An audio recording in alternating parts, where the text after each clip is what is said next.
Meda wasesa watwen amaya kwaba said ye beda ye ho amede to wenim no ene ye baba bidi enkomo se wonim se nyame ya domo a New Patriotic Party ye 31st January 2026 ena omo bekwa koyi omo presidential candidate na ndufo bebre atwetwe omo ti epi enti ene ye nsaka engineer Kwabena Agyei Agyepong ye presidential candidate hopeful ma New Patriotic Party ewo hasia ye ba be bon komo engineer mema wache mo atena se Miss me dasi me ba mo studio ha check papa bibi abokoti and so me who say obo life me dasi when me be kan to say you look very young obi be ka say na mo ma ban wo position po na wo ho aye fe wo looking young say de bia so ma me ka nyankopon na ye da na se wi ase se tembia unya akoma pa na unya adwempa madam for doctor we know catch them say umuna we use muscles 45 we say we use 15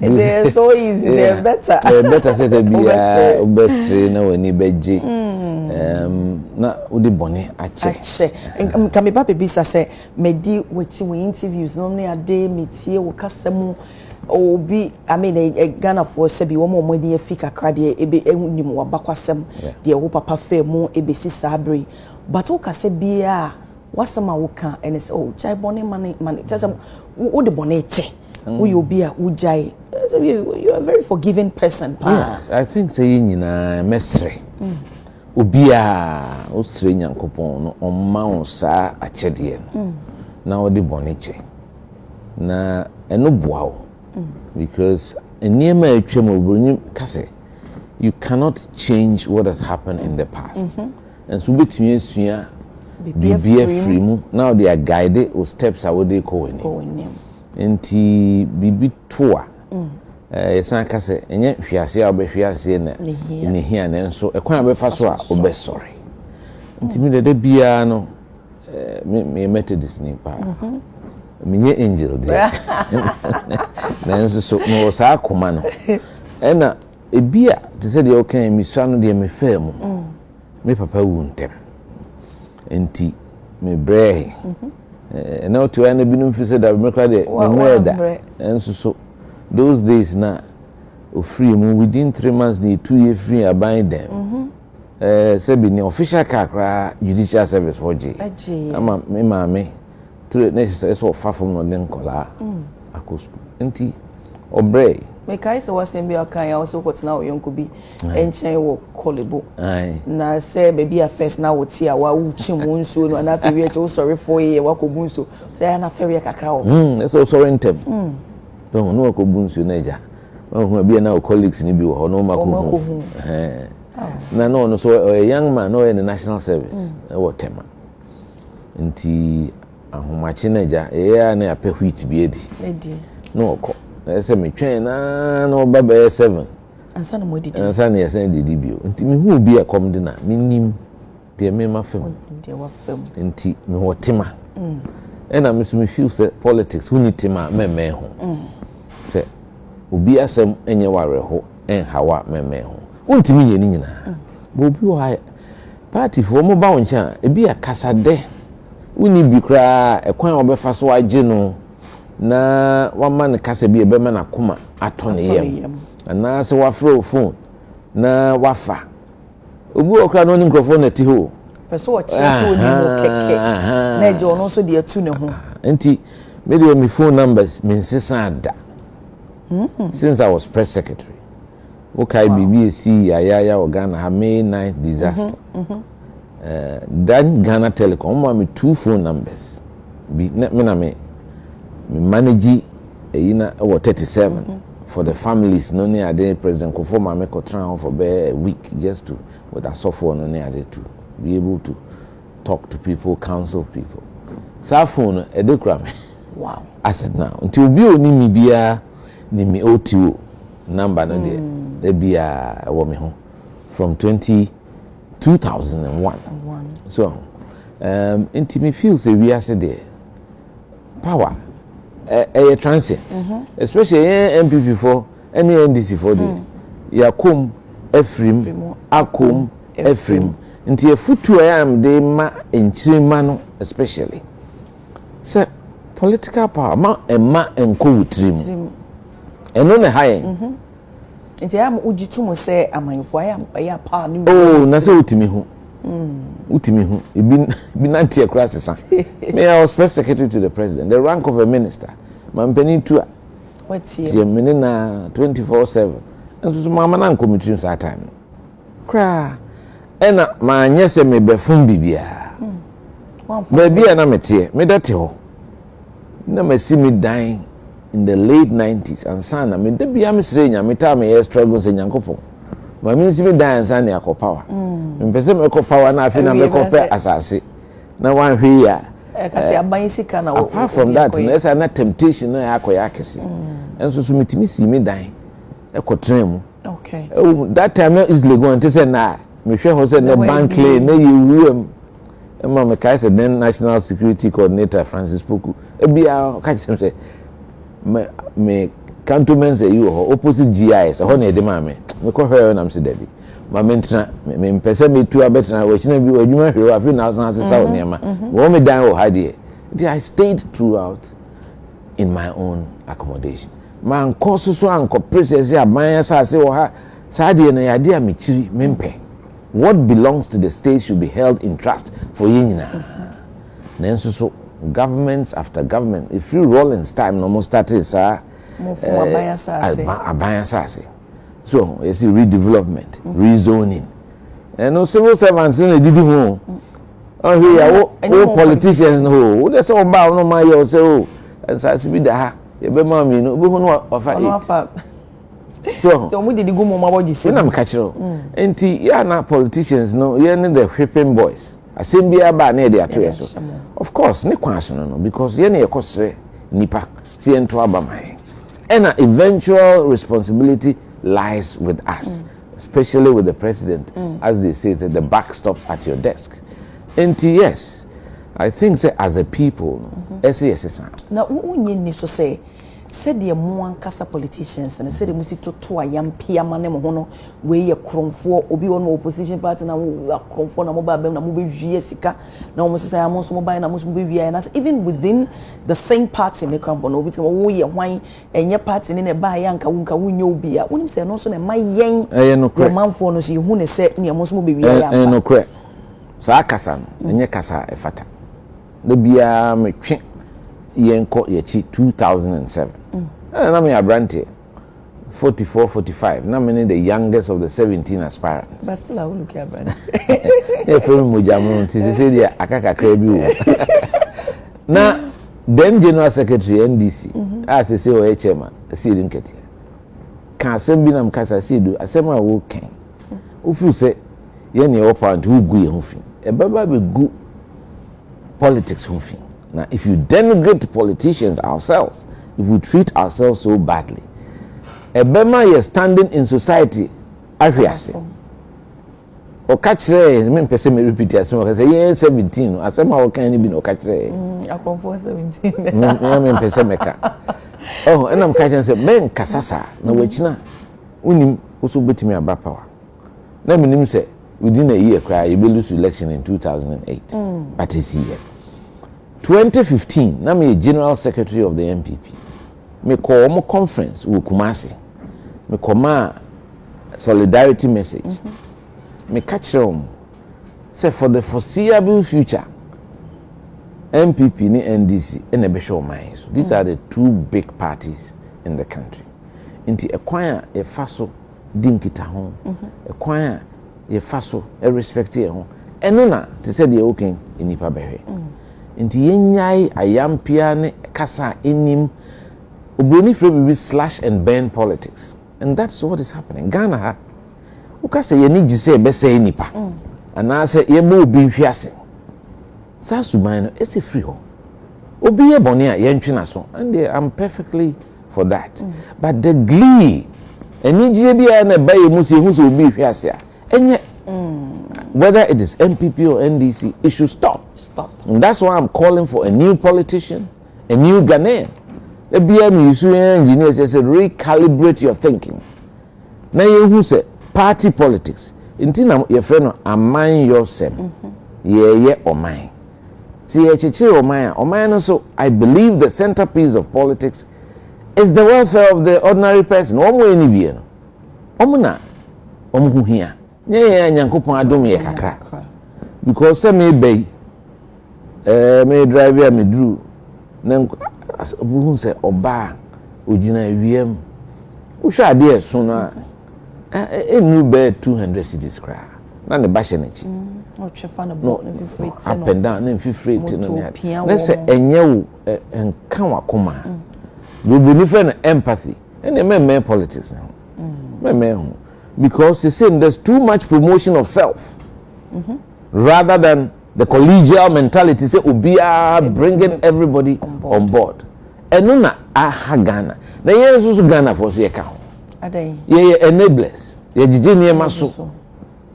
obinya posisia ne nyina na say me na me vetting na ahemfo na menti asade na menti asede na so obetai debi me nyame ya madom na efrem sa bia me ye ne me baba ku bia na say me pie no wadi wachi no wo say so na nani so say wa debi yes I create impression bi say debre ade bi da ho na ye de hye no onkodi na okofa ntie nkota na chi ne nkodi it sends a bad signal. Okay. Into am I lose? You are not in support of that at all. Obi call hearing now. Okay, who say?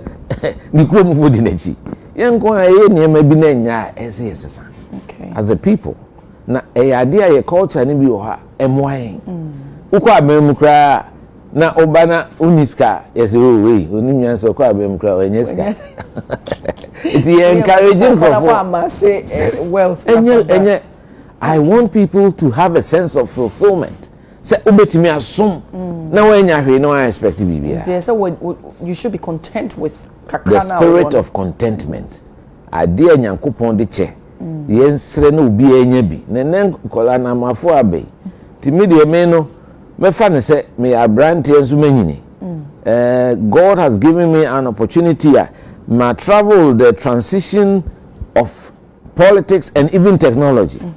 The papa no mo enhu ene ye hu flat screen o mo enhu bida na ye tikopo no bi so on sit na black and white kitikiti enti ese je bibi manchirima no so I've become an advocate for the restoration of our values as a people. Okay. Eno de politics ni nchen no ese ye ka ho asem na suban ene Ghana for nyame anim ni ye dressing kra no ya na enye mesremeka man me nyina ye dress say chese obi first who pay free eni entire bi ho intimi ema won free obi betian so akwa abonten men hye satare we ene obi timi hye obi o ka so free ni dem an obi gina so ho dem so enti it said one satade bibisa so ho enti ya ma standards no afall ene obi ntimi ntia akola ka me bibisa senti ehwan ya sede about the hye mu se obi ntimi ntia akola no se ye ya ma sisi nkola kra mu mpanifo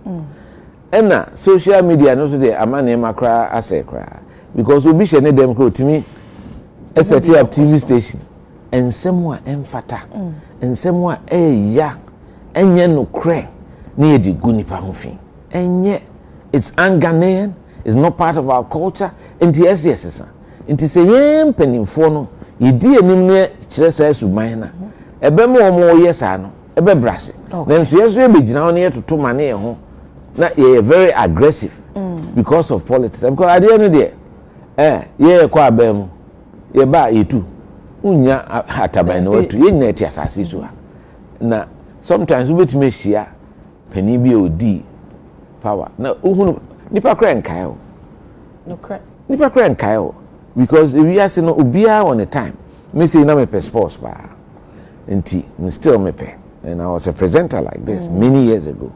Na de ya na so be hu so obi aye star Ghana so ye star e dijo so Fred Wicheba or kwa ne convoy bi a forecast boys cruise di akire ne e ko spend this car when you be no entufo enche bia na osika na se bi ahwa oye no eja o be hu no na fi waye basa na mfo ne omukobo omunyina enti a difficult life to be in public life.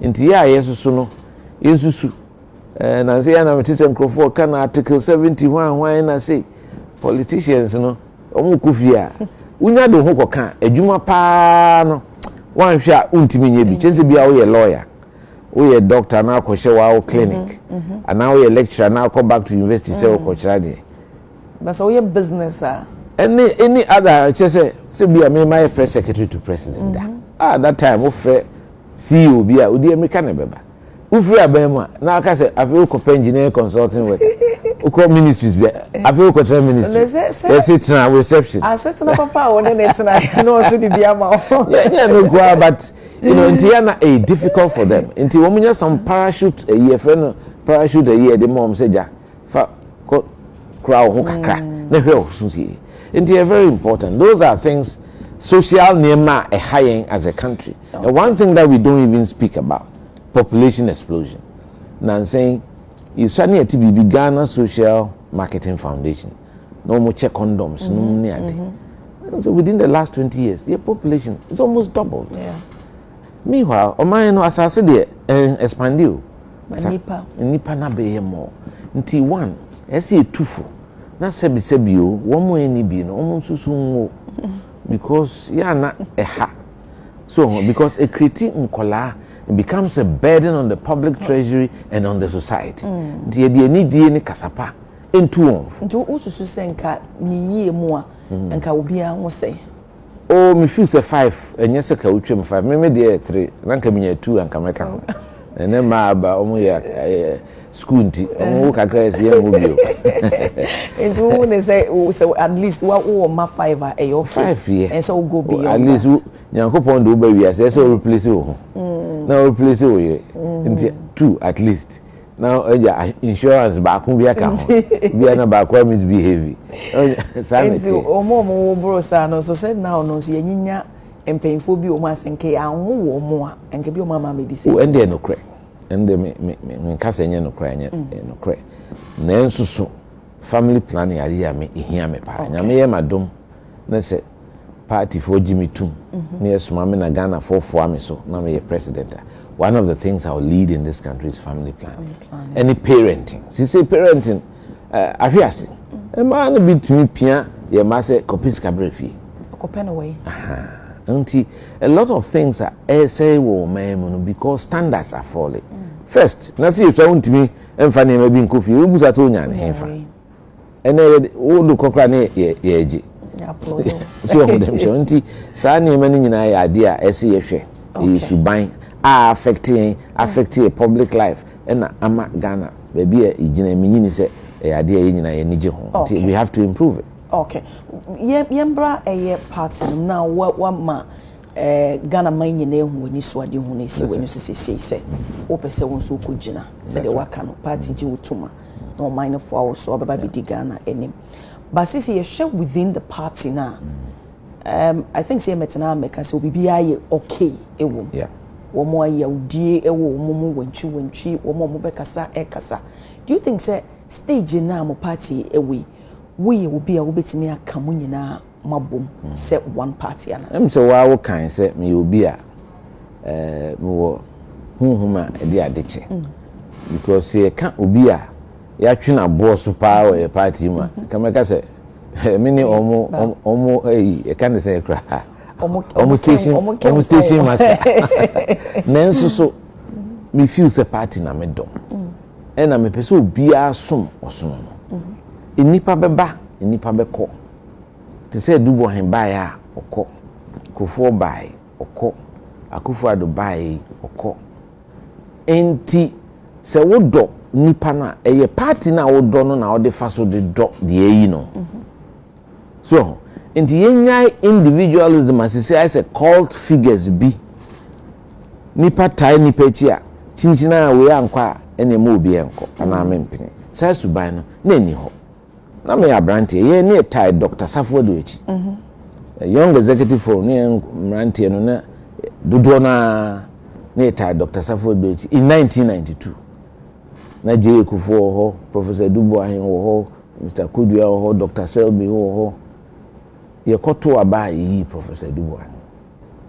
The following day, ena Dr. Safodu oni ni nkola bi me di be 30 years odi yedi nachi oni e ko ni omo anim fie ho o airport Templesi Lane there be di name de pa ona Professor Dubois number 12 Templesi Lane no odi come and say oba money trinkwa na odi ni nkola ni bi office omo ho be hia na o smart and then the man many Professor Dubois be very close, so close to the sense that onyini area na oyare kra anche go say no clinic also accept one vindictive say o hanti there be man that say even in 96 kra ye call legon no be any say prof na oye figure no enso Mr. Kofo timi twa na ya anti say Mr. Kofo be hwe ni maka say wo ye Dubois hinipa wo ye Junso Furata nipa wo ye GH Mensa na konta GH Mensa me kra na me mano nomination speech e wo lego so on them children wan kasa da enso ene ebinum timi ba party mu inse so obeka so party din no me de me we nipa utie kasa ni bi on social media enye de kra emfata nti ni nyina ka wona de mpapa mu eno na de mpapa mu ba enti se say no the time has come say unity no ene nkabom saa eni die kasapa enuado tema ebuo a ne ma party no be ya akono na obi a pese oyi bibi di ma party no a ene saa sunsum no akofom saa sunsum na mpese me kenyan na me yusu me ama brabo wo party mu obi anim say for the last 30 something years that time na Peace FM ne UTV ne ni ho na Ghana Broadcasting Corporation se okọ transfer Ghana nyina ehwe o ye pe obi akoye party political broadcast in 1992 na ehu pa because that time ni pepe adwane kwa abuchire wo mo Ghana ye gu omudwuma obi asuro so jeni nso a ohwe so no so aba na so ogina bi enso me akola me yese da bi mpanimfo no ebi egu apiem nka adwuma ye gu safo adu adwuma sian apentimensa no ne adenti bi omo suru kakra me dem ya abrantie me dem ho bebo afore for that me na me national television so and I'm a party political broadcast me so me adwuma aban adwuma mu na unsuro ma asai se wo ye adwuma e wo aban adwuma mu no na unsuro ma won kwa se obi betimi age won kwa fem ehu especially considering what had happened to my father ne ehu but I was prepared to say look my me fa me ho afode me dem ho bebo afode because sana me papa one ni nuanom di e ho bo afode ma o man and I did that. True, be able to do my Ghana Highway Authority. Say young civil engineer. So boss is on who and I feel. Be a never say associated with you near the almost have a because Omunina were Benjamin and we had a military head of state at that time. Near Nyanya transitional. And it was very difficult. It was a difficult decision. I put my whole professional development as an engineer, the career at stake. And so me send Debbie. For the good of this country, our good role and I'm one me the Bema party no nam de adwuma. Okay. Asum party. Do you think sir based on the sacrifices what make it for o party no said we see two we see what some or to say okay edu point because don't ho bo for the enu no ususu say edru so yemfa ma wan oh there be me de bia unsi yekuo no ye na ye de kabima ka bi etintim Ghana ade Ghana for ya eso mo boy abaso say democracy ye enjoy makeke ye mpanimfo no bi bre pa ansana PNDC eji atumu say ye be ye democracy omo NDC me dey me feel say the dodo no be kan no eno na here the me believe right now no say we are say diversity idea here so and variety they say is the spice of life. Enti tembia na ese party nya options wo mo ejidi se more of the same no omunim de baby ombeto mo abafa wo mo so feel say essence san na go back to our roots. That's the theme of my campaign. MPP going back to our roots because going back to our roots sa sunsun na ewoye mu a ye de to ho ache that dose of voluntarism a chesa wo koya de a umusa bibi not based on selfish interest there bi unhia hwe obi ye sa na emani enwene se ebenya bibi na ye de ye pese ye som party no na party ne ba power so and then nkola ne pi unu omudi nkoma enti sa obi ka se obi nyi hwam pipa ne nsakwa ai no kre obi ye edwuma nya yes akokoba oben oni no onya abebesre enti ye no de metiase me politician metiase nenso so si e masika any materialism edi enim te say edi enim organ na hai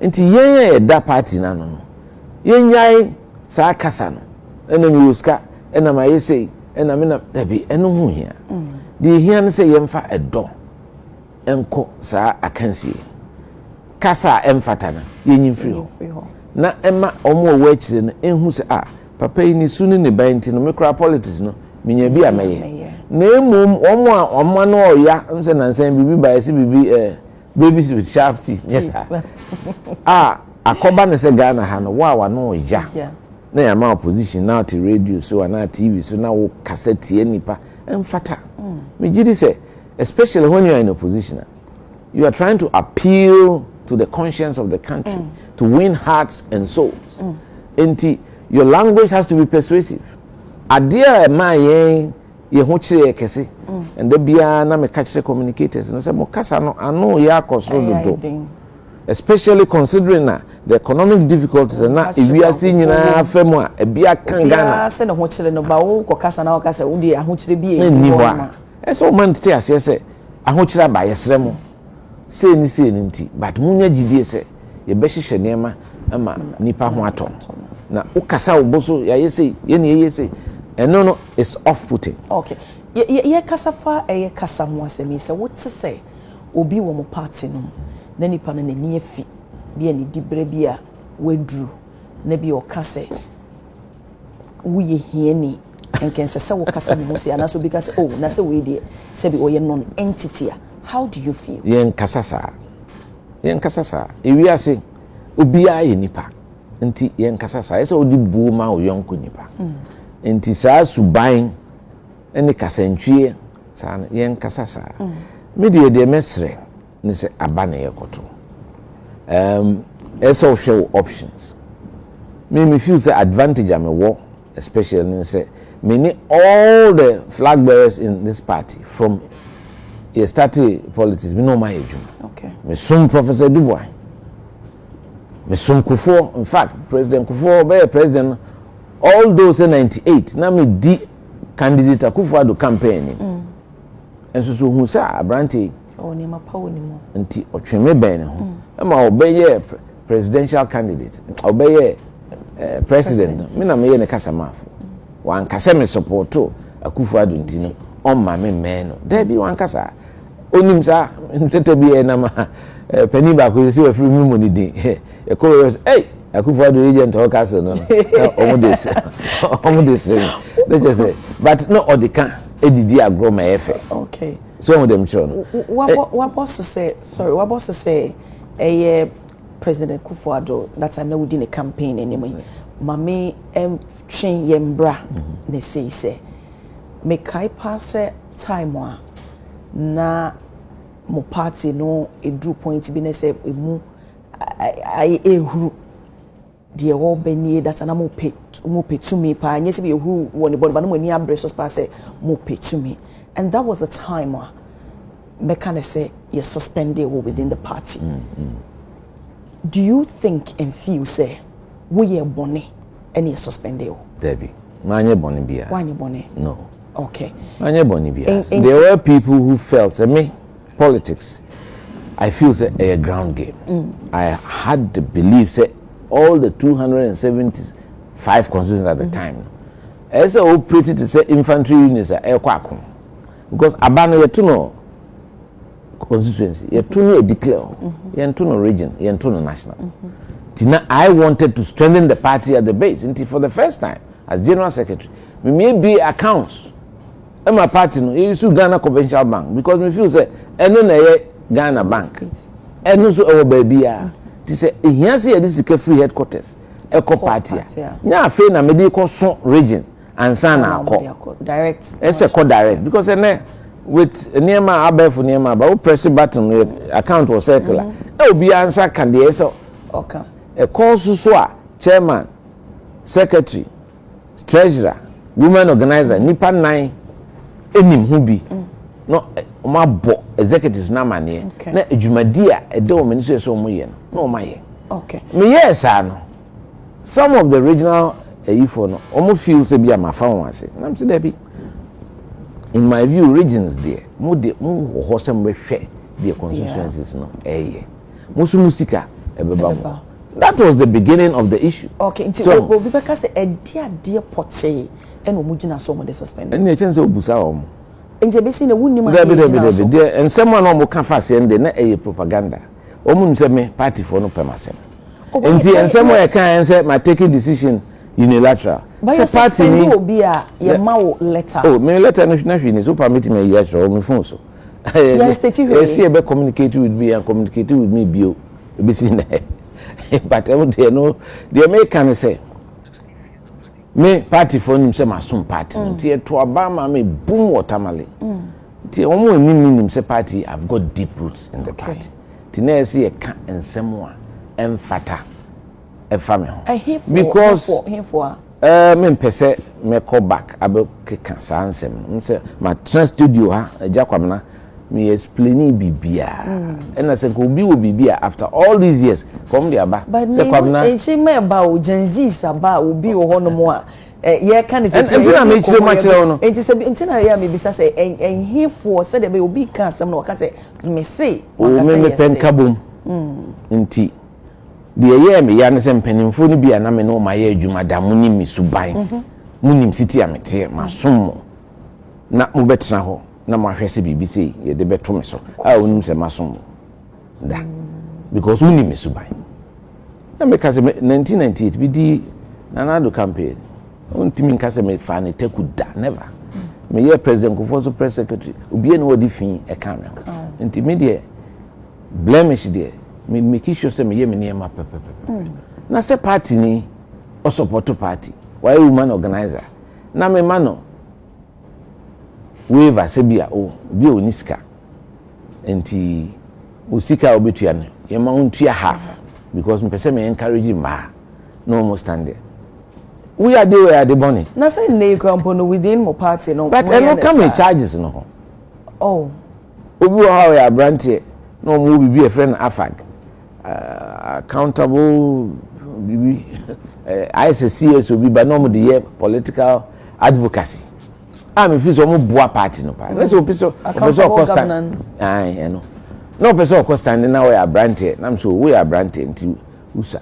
nti wo no ye man waiver free are you free me man waiver Tina Mensa me man waiver ni onu nko a Peter Mensa onu say na we communicator ama obi akọ to ahye no so after anajubi ma edini ko Germany kra nti oba no so person still on standing na so wo de ye ma wontu akra wabre what charges no and no someone say unilateral decision apart from that mean any major decision the other one had to do with say party no say o ma chairman na sinchen na me say mempene na me say yes mempene because procedure o fast no enye the right procedure chairman no to Ghana ha at the time na Paul wo Ghana ha nyo no na convening meeting meetings bia MPP nim say chairman na convene na saying the assessor constitution no kakra say unya 60% signatures are with me but normally at that time na sa amendment anyhow the chairman ni kroma no convening meeting there cannot be a national executive committee sa time na me presidential candidate nanado ni wa brochi ye tukwa ye ko international conference enti presidential candidate ni ho ni running mate Dr. Baumia anyhow chairman of the party anyhow me general secretary chairman ese mame order na matimi invite you obia former president Kufo anyhow then minority leader chairman Sabonsu uniho the deputy Dominic Niti uniho this is painful anyhow there how can you possibly put together a national executive committee na first vice chairman blay etimi frɛ na nipa konese yeyi party chairman esinchen I thought it was wrong and I still believe it was wrong there was never a petition was filed at the party headquarters so person Nansen Chief Justice dey by say petition it will still go to where it has to go to. So ama and a petition say ba na steering committee etna so na you decide say there are a lot of on kind of prima facie on the face of it no bibi wo mu a na etimi aka say okay and this man committee mon fa na mon frɛ chairman na o meyi na we never nothing like that happened. The tia and say nkrofo bi the petition akoma this one committee chairman and I'm say irregular omudin wo but in person individualistic but I just wanted to state say it was irregular. That happened was irregular, and as general secretary I wasn't going to identify myself with something that was irregular. And Nikai said TV3 electoral commission year reforms near query reforms we okufuridia and a done normal presenting report me kono and I'm a semi chairman of Fukubeko and no me first charge say me chairman of Fukubeko there nature say me budi national executive committee here and that was my first. Now I'm saying no it wasn't a properly constituted national exec, and I will say it till the day I go to my grave. That decision was erroneous. It was out of procedure. So in my view, it was null and void. Should never have taken effect. No, but he will be well, per se, you spend too much time on this. But of course, politics, there are some people who want ultimate authority. And I believe, say, in politics, there should be checks and balances. Okay. And no, now, if a party is strong, then when you have a president, you have a strong chairman and general secretary who can look him, baby, AC. Me general secretary. At the time, you buy power in 2017. Me say, in my views on how small a government should be. I would never have advised, say, president, and Nipa 124. Because I've always believed that there should be 19 cabinet ministers, 19 deputies, 38. If you add the 16 regional ministers, 54. I think this country can run with that. Okay. But of course, presidents have the authority. But coming as general secretary with the full force of the mandate of the party would have been able to impress on him, Sibia. Opening, and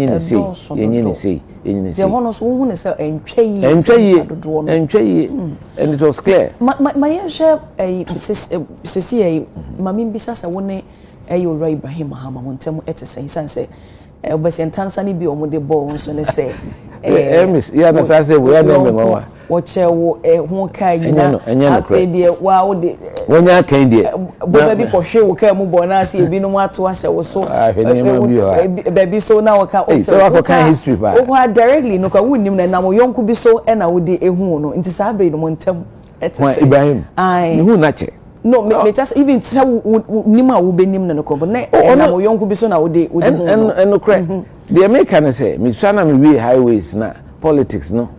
Na say a lusu 92 no na afi me say the way I'm back out against hip papa ya obedi president ya me say ate abedwo have ho bechi me obi ampam me de Joanna Ojaye it me na me jai around 93 94 ena ye set up your private firm me colleague back home e wa adabraka ena ye call rente obi dine renovate na so nti ye dibi ema high na use boys quarters as an engineering consulting firm na for construct consult. Okay. Construct consult.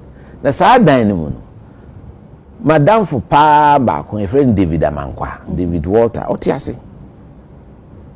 Ono na me fa ne say okofa Ibrahim Fabrice by. Okay. Yes.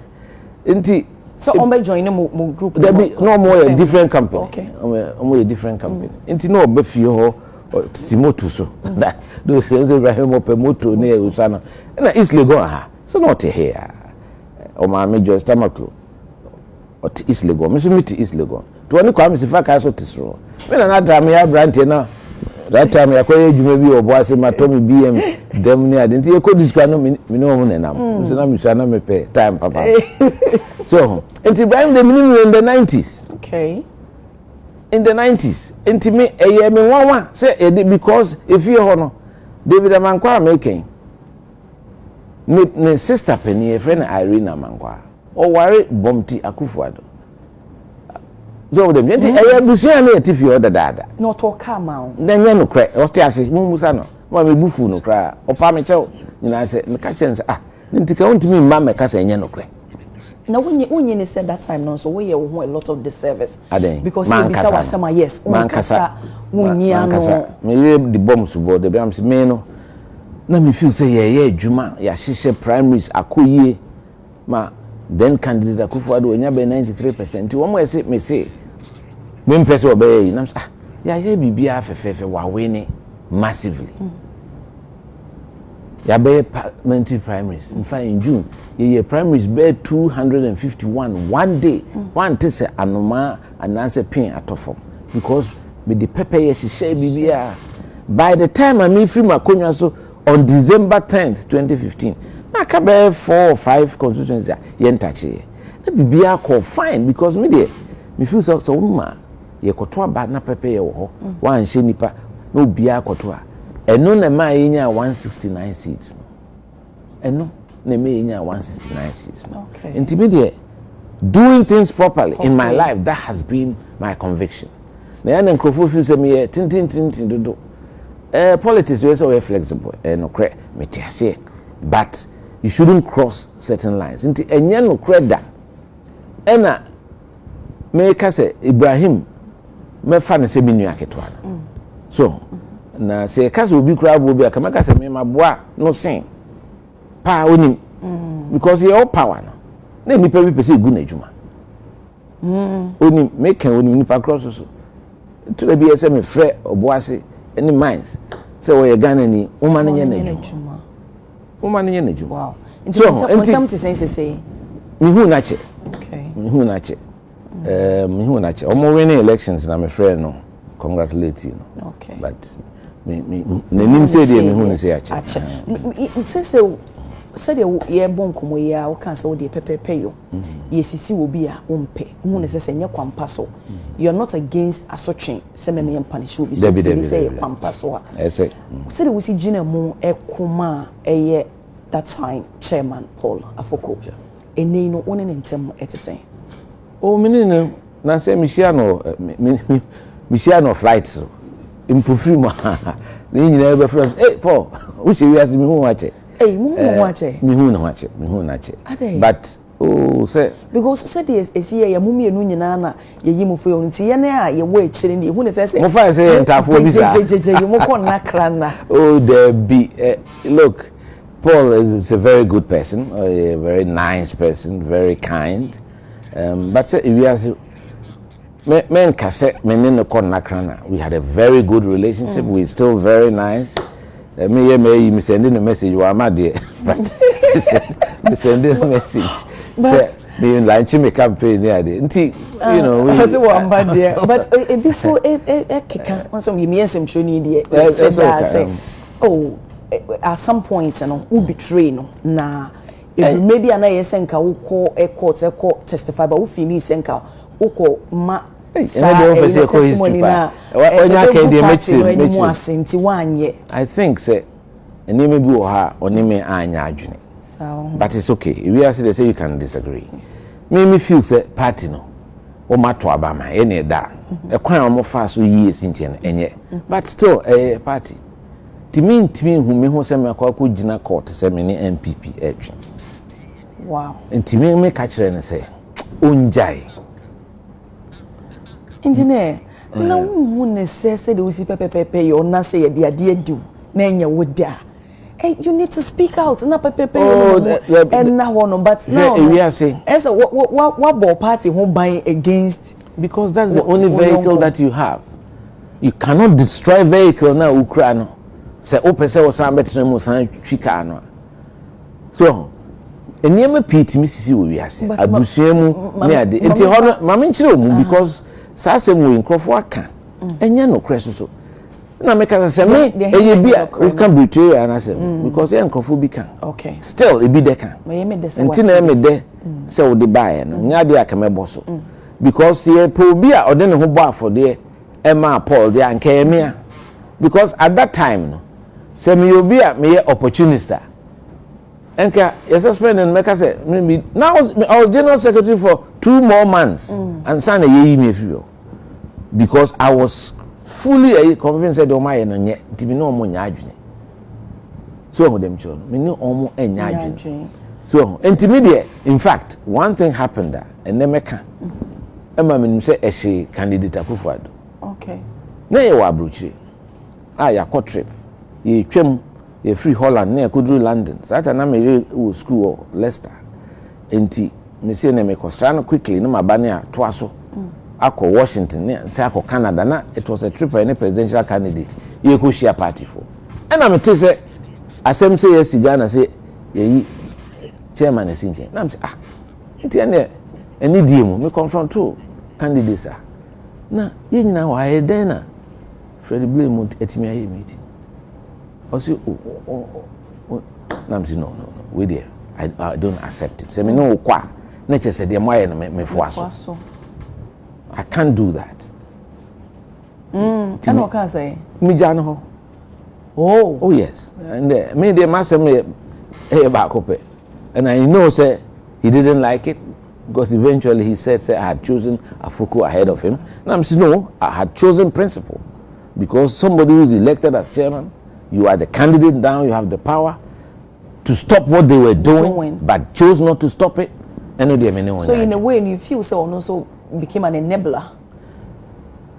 Of course, yeah. I mean, when you are a presidential candidate, you are all in all. You are the leader. What you say doesn't matter what the constitution says. Once you are becoming the presidential candidate, somehow can, nti say idea na on person the bisi akensi.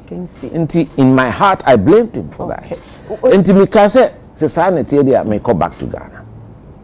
So I left Heathrow and I'm back to Ghana. He continued the trip.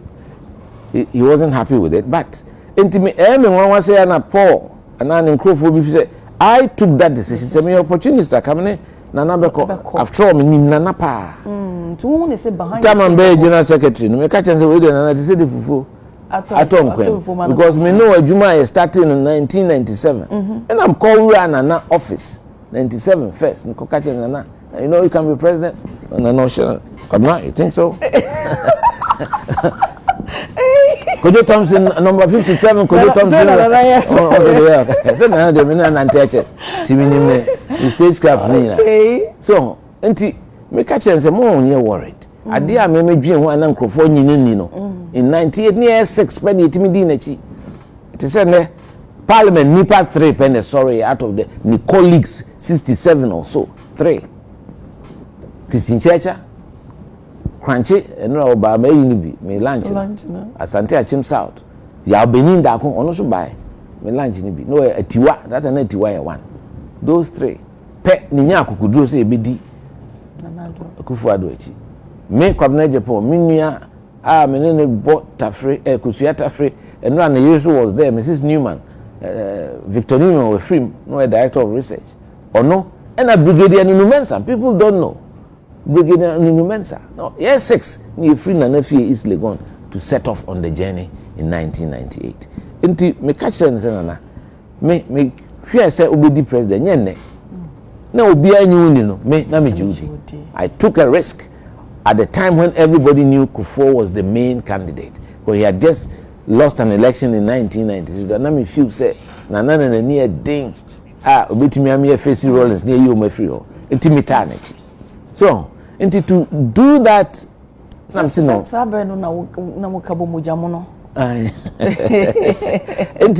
into airport on, I had to come back to Ghana. I wasn't in agreement. Into enyano kre say me obi a me sacrifice e no ka ho and I so yes because na me can be say the na man for so can say audio BPA ya na wo bopo eka se wo mpene eba na audio na wen so TV and president and da ni nyina ka when also me wo kani doctor NDC for man scholarship and and so I'm happy say odi aba and no make sense mo mu say enye no creda oko school na me general secretary oko school in February 2012 that time Kwabena Mills na president na Mahama nye president Mills never president. Mills passed on in July, if my memory serves me right. Oko school. In fact, GIG, Saturday is still GIG, or not charging. One see Omuniska. Na omu internally generated funds into me, and I know Omuniska kakra from Get Fund. And my. For the first 2 years, me savings are me press secretary, no. He took a drew London number account bill Barclays. Yeah, me pay them number number 2 in Kolana for say, hey, Munsevo, now Sikana body to Tony Mako Ghana, no. Which may be an president Gufoni ho. Sa savings, no, and no. Nam did the first 2 years. Those days, tuition fees was about 13 or 14,000 pounds. I paid for my savings. DIJ, I don't think they fully refunded the thing up to today. And we are lecturer, I head of your friend is a media communication department. He say on director of international affairs. Unimax. He say on Maka and languages yabo. So it was never true. Dr. Lauren Agyepong. No need to me producer there. So watch a lot of people are there because studio will be as chairman mama. It was all lies cooked up. The Nyami on Peboni, MC 2018 and 2019. And Auditor General, a publisher of scholarships from Scholarship Secretariat to Kwabena. Who said Dr. Lauren Agyepong? Maybe. In fact, MPP phobia no more ministers. Crano man the Agyei Agyepong have a near the Omukadi Amumsubo. Ubia ono ye lecture class nka sebio ye mano scholarship crack esefata because na adwuma no enso so itwato me so but enyefe we are saying say o akomapa na num say enye no crack you don't worry but so do baby so as said they make along the line say we own a lot of the seven being so I kasa and no crack said to the beer me nature no the way anema na yawa me fam ne they am very calm. We will different emotional strength and intelligence me will be. Yankopon de ache me. Ti nye niema nyina na aye me respond. And no say me you also because we are into political communication. Oni me kunya say me nam si debi. We are in 2016. In fact me kotran in chair till June 2016 and by. Say me beboa. Campaign no still on suspension. Me support to over 100 constituencies with money. Yes, evidence no. And some became ministers and MPs. At that time, Meti Bank, SG Bank, is legal. And I made transfers. Out of all packets. Me, of course, nini film but me now for a permasem no my jijiska. Now me send those days 2,000 each. In those days 2016. And they come at each constituency, well over 100 constituencies, especially in the northern sector, Bron, Ashanti. See that time, no, Oma Nanadu, the na receipts Amana Huda. Onim or copy. Me am called the Obedi president, the copy Koshen, and Kasem the Bemo Bina or Kasan and Sanka. Well, the command. That's Muntam to say. Oh, Nana dear, oh no, Nuenica. Nana, he's a fun to be with, at least. He's not somebody I met me. I say, "Me buefu." Nancy, I make Orlando, me Kosran. And say, "Oh." Into officially, no, Nana, any party, no, apa uche we odi omoye. There be omonye. And na last national council me catch them say, "Woman, yes, I near me to 2 years now. Sometimes it be a spiritual account." Go where the year pen. Mo di bonia, mo di fast so many afuku ne crab. I say mo pe kwan bi na mo pa so. Would you ever say we others and omoda so di year wana? Well, unse crab crade was na babe contest ne ade. Paul na watching no kakra. But Matisse me say me stress nka me be presidential candidate ka me am ko no ho akosre no. Say o meka amra. Because you be a ope party no. Wa boa party no. And wa boa na nasusu. Nehema oye man na in 2008 inti ana ehye no so kakra. Oh. So but sa nehema nyina yenya sa fache sunsun. Se yenya na sa ebe ni pi akobo. Nti we jai bibia. Me jai bibia mu. Na se me hu nipa ni bia. Nipa obedi intro onim ne ho. Because ye call Conservative Party conference. Birmingham and Manchester, one of them in Nepal. And you know,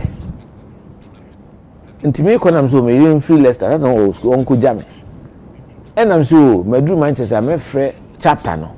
Now, me, I'm a drama coordinator. After international, your own say conference, any Conservative Party for any international groups, free International Democratic Union, other parties, you belong to say Conservative. Yeah, dinner we are. Into your call restaurant, you call and I'm so, Miss Maggie seat be a party for Manchester Party. Now, not Lady B. Me bonnet needs to say, I'll be going to me money, the bone him no. No, me shame. Me, sir, or no, any no. No Otimbi. No Otimbi. And na me yeso hobi. Intimate say me akwa kan bibi wo radios. Me no obetu ka free Leicester call land na cotton radios. Ne ma me craft friend say na yesi wo so akwa kan bibi afa yi wo radios. No say nya no kre. No, let's get to London. Ono onim sensem bi nim so na kan. Ada hono no nkomo bi ko so. O se ne edi nkomo. Ne edi nkomo. You di party nkomo. And ono kase chese ba e wo suana de ni kun na ne tuaska na time your power no kra no scholarship na me dem pasa wenya so okay and we be dan no be ka say ndisi for man scholarship nipa no tiase me kai we hu minim no pa na hu ne se mo sa ha we ba ye ne ade nyina so was nanado was side wo ira afoko ene ira crab ene ira lanchamante momo ye president kofo ede so that say de ba momo twintwa ya na mu bi enti ne yi mo afiri ho no mo kra na say o kana say dey me no nya awi because alanchamante second sa campaign no ne Nana Akufo-Addo na. In fact, no kwado oboni din say obey no minister. Before the election. So okay. Okay. Oba so man ye minister for. Enti sa kasa se na bi no ye say me the party no me som osono. The osono be yi no bia metanachi. Enti oba kasa wo be choose osono over one kasa oba. Me ba de be din. Ene family asem misrew. We say na me kofi a me asem.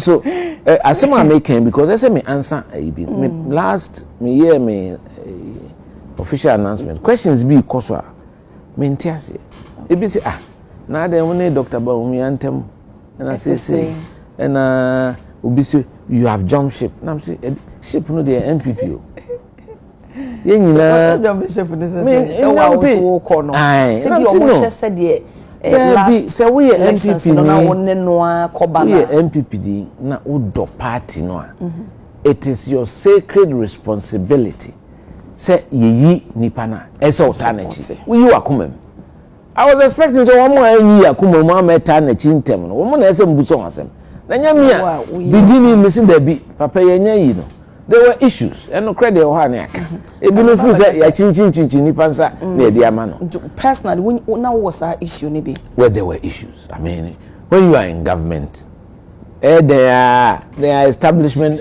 incumbency wo ho politics there ese otimi ka ho no kre but since ya nso obia kokromoti amfa tima yiso de se sika ne de ma wo sasem ne ka hye waso udu ha otimi sesa waje timu ko na akoto na nipa no weni wi a me ntimi nka se ye share wonti nato so on them show in fact I made that comment after the say look obia nso obia ansa nti yes mateten sem say ya freeway say ya people in line na dey but I feel say unya koto dia na dey open na we ye so nti I supported him fully with my heart sana me when I commit myself to something I do it without asking for no strings attached. When you hear from and family, me makoma, makoye jumeni wia mapon. And that electoral cycle finished on the 7th, unfortunately. Anye say we are starting a new electoral cycle.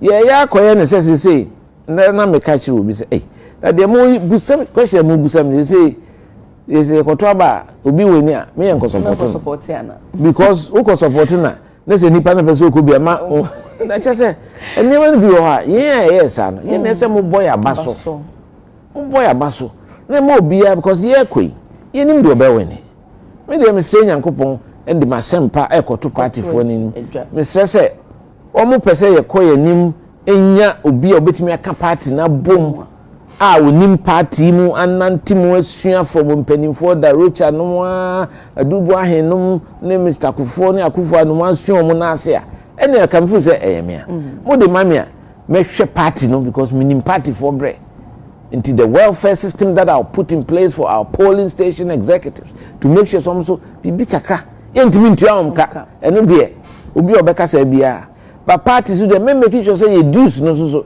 ye tua ekuo bia ni wa betimi succeed a untua dues ena party no so me ni omo nya adwene say enkotua dues no e wo headquarters obi ankotua on constituency me tua o me de o me krom na some wo bank ka mo bank account but no so party no dey move for me dey me feel say dues no betimi dey bank account cry say e constituency account because your membership should be constituency based so with them no and Ghana nyina mupkotua mo dues wo system bi ho so test me dem ntua bi sada me bufu enti me kwa me tua me wo me book me use me book dada ti me kwa me tua me tua me ho bo me tua me ho bo 10 cedis a month you see am so almost say one sadodo ti me dey me at least me tua 10 ma multiply by 48 months na chese my na me a year account normally me tua 500 no ma council chairman and secretary assign and my accountant nam dey atu nam dey tua so sana ese no nti mesre wo mo a kasa no enye kasa e fata recently when Agyei fati ehia the year campaign no am say ye call event bi na me ne Dr. Bawumia nam e wo National Mosque no share because na me hu na che na mate so on tiapo but dan dem so by no o kekem Kwabena Agyepong me chia me na me chia and then so no any guy to say oh hajia obi a minim no nyenne edubu ahin time enema odi no ho eye ma party ne enema edin e ma na na chese omutumi rolu ofom ne ade chese nti obi a minim no oh but unse ono sensational it to be create scenes onya hunu sa na wafa na sa nti o share me baby na se o ka so obecha obi se obecha se o chia nti nko anka de anka wonchia no ka me yimani by the way o kikem na nipa nyina ehe that won't mean yes I said the why obi a on fight oh de oh say no de me fa na say na nipa bi na hihye na chi na ono de Agyei opema se meninu nante yenye ne meninu from adubu ahin time enti menyini se ono wo bibi tia me but nipa bi koye ne se me mpese na be we ne ono so de we opena na asem be fa ne trim enti ono de me nhye da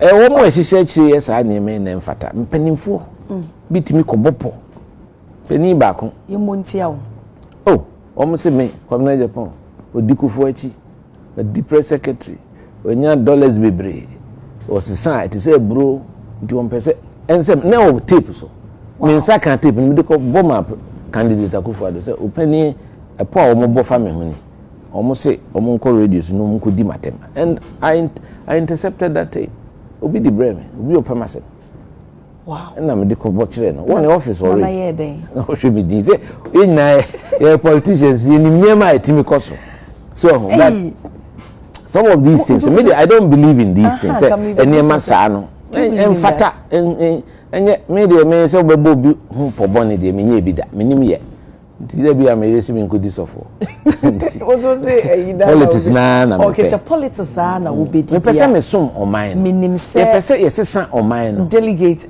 hwe enema ben ne wo mu a wususu se agesa ya ma wo kwan ama waba be di party nenim na Ghana fo aye wadom wo be di president san wetimi only she o da be enema de sisi akra metimi aye na me kan me too onfo so very important because your psyche as Ghanaians any understanding of politics no SSS parties na on say ye to abama wo mo ne wo nkrofo nkwa nkoche Ghana to say cake ni ntwitwa me say I disagree with it me kai say time e power na me I was suspended so I couldn't really make any intervention but me say so health insurance, the secretaries in Koho. Hey, health insurance. That organization is a very important national organization dealing with the most intelligent people in the country, the doctors, the pharmacists, the nurses. Until you to me, so will be a regional secretary, keke. Only background and don't go regional director of National Health Insurance. I've never agreed. In fact, they were disappointing me most. Nipe were in Kanasemti. Me and my dad for Professor Mills, sports in Tinam very close. And me and my dad for back on so we're free. Nancy. No, Oman Okoye, Ashanti Regional Director of Health Insurance. Yamoponko. Prof. We the one you need. I don't say we young know said the name me say minimum. Madam for minimum. Yeah, Kotoko for run Kotoko no. Now how do you make him the regional of Ashanti region of health? Look at the doctors in Ashanti region. The professors in the Ashanti region. No, Obi baby say when your profession be and son when you name DB. Oh, yes, sir. You see, there's something ministerial, more management, common sense approach. But so what build the career a wow? Because me may know public service into minimum hierarchy in the way I name my working. A wow is not all in all, but it's an added advantage if you have it. So I'm going to make sure into the tinkering that the politicians are tinkering with your state establishment. Are there a hammy? Maybe or highways. Time I call so me chief executive.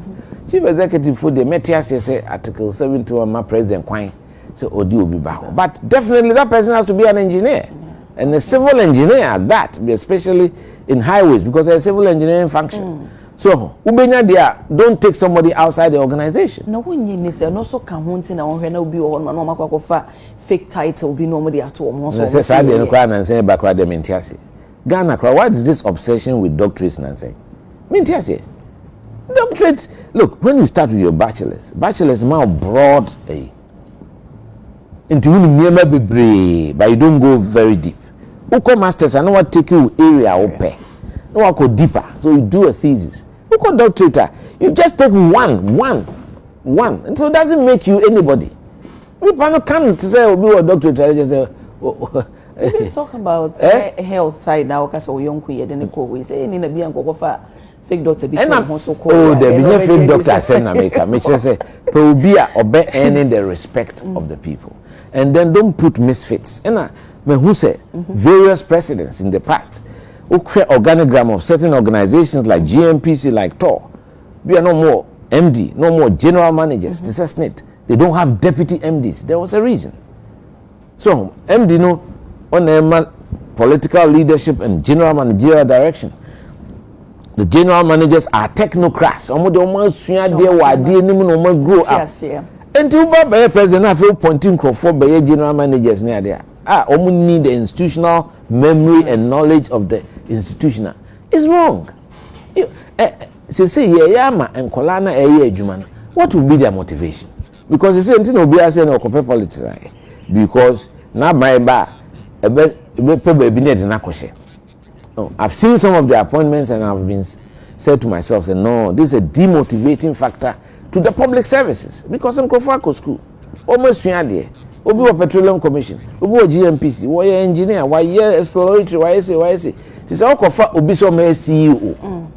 Na onyo bia ofi say ono bro no so. How does he respect the person? We've over politicized the public services. I think it is wrong. We should stop it. It is not the constitution. It is the presidents who are at fault. I don't believe in this constitutional amendment and all that. We are president now. You say me a president at Supreme Court. I won't exceed 11. It is a nipe free one. I won't replace. I don't need a constitutional amendment to change that. I would not replace. And I'm 70 years now. They should work till they cannot do it anymore out of health reasons and as any panel every. Because law there, and now we are more experienced. Now we are giving presidents too much leeway to tinker with the Supreme Court. Yes, baby, I would you know, I'm paying for no any adrenaline. Been say, I mean, corporate institutions, so we are buying Ejuma, buying communicators, no, you are mono, your mark, cautious shareholder. And you say, don't you think, say, also, Ebema politics na san boewura and I'm saying enye kra when somebody is so visibly a political person and you put him in charge of corporate affairs of a state entity. But we know what corporate affairs is. Obisubaka so mampanyin mahama ma young ones and so on. It's not, don't talk about you. And Nana don't feel that more young people in his government than him. I'm telling you, go through it. Nabujina Pom, they were not even 40 when I was deputy chief of staff. Asensunum, Herbert Krapper, there are many examples. In fact, in Penfono were complaining, some of us felt, say, he had sidelined a lot of his colleagues who served with him in Kufuor's administration. They were the experienced people, experienced hands. In my view, if I was anywhere near the government at the time, if I had been general secretary, I would advise. I mean, people like Ananim were still strong. Ejeda Akunomu with the experience. You need your own colleagues in cabinet. One of the bit my him there can be actually when you go to cabinet. I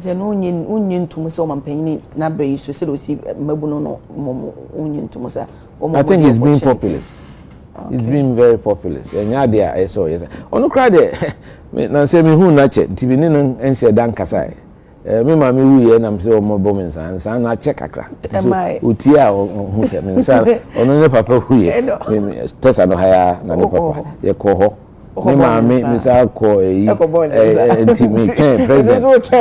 Me nsan ma ka che. When you ga de hangu ma. O mo munye dususu. Oh, until Ninsan no my. We hear your campaign. Oh, the Bendian. Oh, engineer. So, it's now what judiciary so now they. And I may feel that one, I have a very, I wouldn't say romantic relation. My father was a judge. And Mishano, O Kokota, na Mitika Numbi. Na, no, you were law school. Makola Hona Nane, you on the court one to be Kochana Miti. I'm worried about the state of the judiciary now. Okay. So we should protect the judiciary, and they should also help themselves. They should help them. They should be fair, because once a unyako judiciary, you have security of tenure. Na Ghana for us, you propose to do. And to be a one position, no, Chief Justice and Nipa Penalty, no. Yana ama. But sometimes yes, politicians no can. Me say, who to say, within a judiciary, because it will be chief justice position, almost I say politicians no can. And then a critical problem. How? Usha President Kufuor, he respected hierarchy. No time tinker with hierarchy. Very important, because these organizations have some order. So when you disturb order na wo hardwin. Man krofonya minimum po. Okay. So because you should be able to trust any panel chief justice when you na the by Supreme Court to be the by you. It doesn't matter. You should let them feel that once you have that position, there's security of tenure to do the right thing. Don't do what I want. The American say, tell my president Kufuor be a president that Oma me here and press secretary me who see an MP free no tolerance. Ni kasaye ni buo ni historical perspectives that bring to things. By the most feared BNI director, Wabagana, a friend of Peter Namfuri, Ufrimun and say no dihine, or Jirapa Hobe. Yeah. Oh, Chichi, you had to Mama Kukai and Tom Debi Akufuado, Bafa tips, so what did that? Edano, Minam dinner not to make him.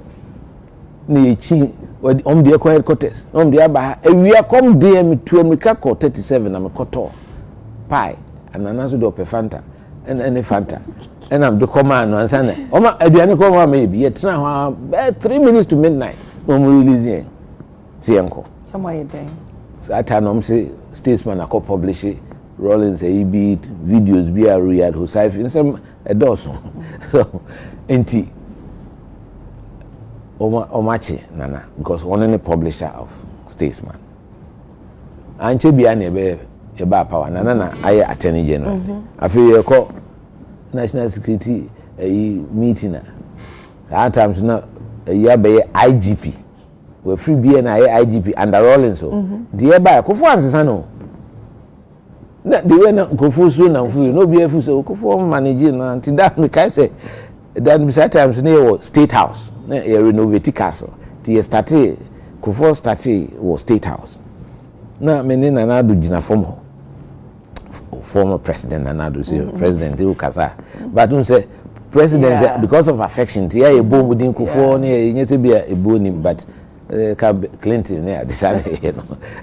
Na meni then Attorney General jina form ena omo be committee ti mi sani amini di nkomo kakra emu se Peter Namfuri na ebe we show o dabi so akwe wachi ahedem ene say power aba ti na hwe nanim sa o say Namfuri o say yes sir o say the coin has flipped.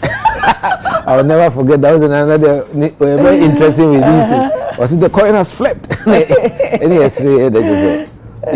Just to tell you the transient nature of politics. Nti say futu no ihiyama ubia all politics mo. Ni hu say ubeba ubeko ubeba is how we treat each other, is how we treat ourselves. They're very important. Ti media they say ubusa me asembi. Ubia many share ideas biana meet me na yejuma. If I get the opportunity to be president, I think I'll be a very fine and effective president who has the vitality to deliver the transformation. But abade okoto nim de besi. Ubia party ni be ni bia me metani panichi. Me stress party for no omfa aba na mame. Masumku na che minim ne history. Grassroots mi na minimo. Ebinum kura hu mo ntimi nkai mu din. Me de minimo. Me no man nante from Odubo ahen time. Omunya jide wo omo fa abana mame ni enka party ni mum wo mo a tie ho akotena akire nti apathy a omo nipa ba 2 million ankoto abana me ni wo mo headmaster ye kan krofo ya silent on power because I was ostracized for the last 10 years only by God's glory ne me tu ani mu a me ni odi nkomo so enti wo mo hu se party na yeso mo ye mfa bufuo omo de ebufu ka se ompese omo kire ade se nyina na abetena fi esa hadwin party ni bitimi asom 2028 is very important. Ghana forces say they've settled into this 8 year ntina President Mahama kra edin ko fie kra sa kofa na ba e di 8 amano nti de oba win 2028 no 8 ndi obetwa say 4 e dey nim de ye twa say anhwe ye na manfa obi a nipa pe no party for nim no na Ghana for be gina tum na ni hosu ni nsem bebre a na say etofa ho a na je say the 8 e kan 4 ihu 12 say we the 12 kan age ho anu bebre e wo de usa kaka e mu de na je say ko so when to make party for so whatever decision they make as a way should be at the back of their minds. You hear be a and kabom they say to kwani be a coso platform ni edit attempt and it's too divisive. I do believe that we need a compromise candidate, somebody, and whether it was by design or by divine intervention. Last 8 years, na me campaign. I think Ghanaians will give me more of a benefit of the doubt. And they will trust what I'm saying because I wasn't part of the issues that they are worried about. And I sometimes even spoke against it, tried to advise. Timidie mesre party no niema bi wo hasusu a kosoa na ehamekaka yenya ko conference we say ya me pese me commenting but as a political party SAS san ya namo going forward sa voice vote na de yade no it doesn't have a place in our constitution. So what person of our constitution yes say 2/3 majority abna inti ubetime determine 2/3 from a voice vote. Ubetime population ewo. Untimi determine say 2/3. Enti enya right. Yeah no 209 near the years have polling station ye complaining ya na I thought say by this time no. SS me tufu say enka motions 50 na ye be di ho kita ho e wo conference. Constitution no say ese de koma party phone at the constituency level 1 month before the election. The ediko na raw proposals 300 no. and then nipa brought 300 proposal with me. Just so man said and take you. And so the man will be her. And yet, but me a party penny, I mean, per se, can you maybe be? But maybe I saw Musiani. So does it mean so say top to down approaching us when in Jawana? Me crowd them in tears, yes, I'm too dean, top to down. Me, and I'm here first proposal on the 17th of April. Okay. The proposal was say, you tie party for ano, and near my how one, in Tiumfu say, dear bufu, uncle Twaba. Do no feel sad delegate system, no, and yet. Okay. And my monetization, we could buy a money TV, we could buy a money fridge, we could buy say. Enti yemie mu no senke benya nka obia we card bearer a wetu any dues ento aba and I me dwen say kasa within this short time e betime bie ma nipa be 2 million abenya card e be ye den enti se ye be ne sade ak yemie mu ma wo mu a asom party no da from 1992 at the polling station level. Of course 92 ni polling station ni use wards enti at the ward level, abesine. Yemma constituency bia and set up what I call a constituency caucus, and bring all former executives. Nipa no free mu nkwa no tiase. No ahoden. O meka ho. No mo meto aba. Me kan sa no. Ensem na me kan bebre no. O mo jitu mu.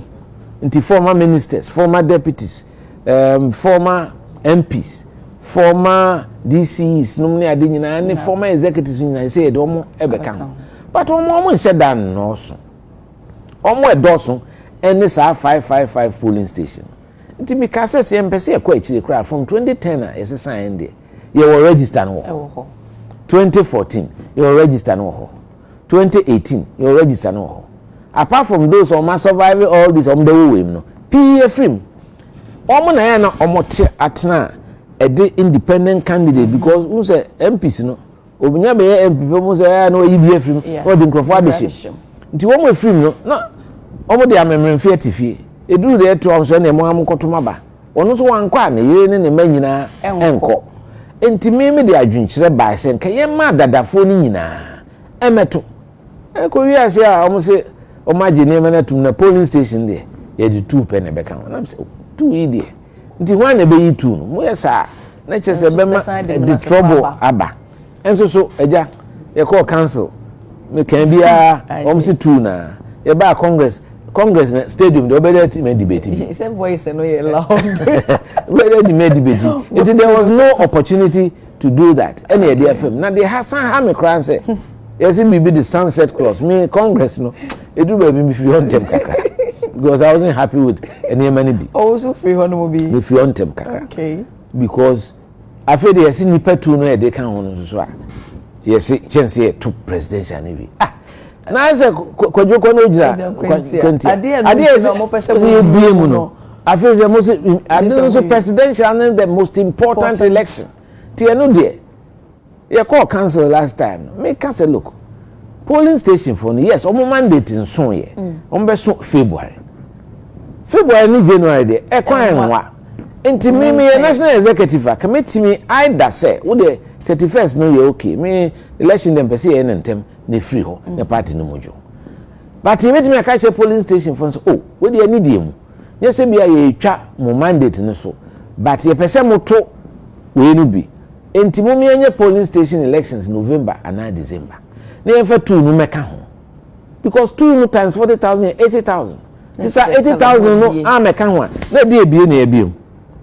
So until end still I feel say me can we general secretary and then party chair acting chairman buti omonye ho okay na say omonye polling station for nkasa me nyini say polling station because say ebu afu ndi empene ye polling station elections ye betimi aye no be November na December sana omo new 7 no and expanded in etimiato presidential no sa so etimi aye electoral area there no krana say electoral it has to conform and align with the electoral commission for it, which is I think if my memory is right about 7,000 electoral areas and also yeah the 4 be kan one more 5 that's 35,000 and the anya and also 35,000 also and kan o de kan 80,000, well over 100,000, we are disenfranchising them. Why are people uncomfortable say baby adino? Mintiasie, ti mesre wo. Omo mi anyi ho. Na no de yakọ Congress bibia wi nanso so. Say ye do party no, na ye gidi say pese ye bie niemem na nkrofo eye included. Na sense of inclusivity. Say anye kra nkoso 92 at least the party no akọ Congress agye atumu de. Let's implement it now. Let's not wait till after the most important election. How say presidential nehu here? O say no dey yen twen ansa. Enti e ho dey me ne omonya. Onya dey dey chat on you also feel say the ekoso nyina the only omonya adwene and so still ekoso no. Do you feel say omo here for a particular candidate? One hwe yi a na ekoya kire sa. Okay. So who say election bia this is not the first time. Me kai pa say ekoye meeting or teachers hall after 96 election. President Kufuor Petesu Penetempa National Executive Committee meeting na meeting bi. Emma na do raise objection. So I'm say baby I support no ba no hokra so na yeto aba yenya bi. Emma ni vote bi eteki offense kakra. So enti then incumbent obi a yedina koto aba de he has been our candidate yina kota nechi ene ewie. But people should accept that this is a new electoral cycle. Yen hihye ne mama obi a opese otubie no enfili say bibia ekoyie. So na enkoba se ground no ya tilted. They omo your conference ni papi ampe because sport a de ma ono kwan so okokasa ye Dr. Baumia okokasa sa anko we no some of the aspirants in 85 they were not happy. Yes sir, you are placing somebody in an advantageous position. Sir no yes na ono so ne panyina wo di mo nimu kan the past election. But this is why we have a new electoral cycle. So a former vice president. The constitution is very clear. We are a former vice president. You are a former vice president. You don't hold any executive position. Now you're a former flag bearer, so yes. We need to know can say woman kasakra. Former flag bearer. Na say you be there. I'm a former flag bearer. We ankasa. Some woman here. There be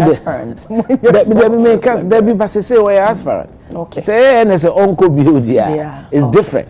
But we are aspirant. You treat na pepe. Na nyefe. Ye to aba. Na de dudu no de be ma no na obia timi akota kire de akoma pa na nti wo munyai ne ma bi a ekoye de nti a wo ka de wo ka.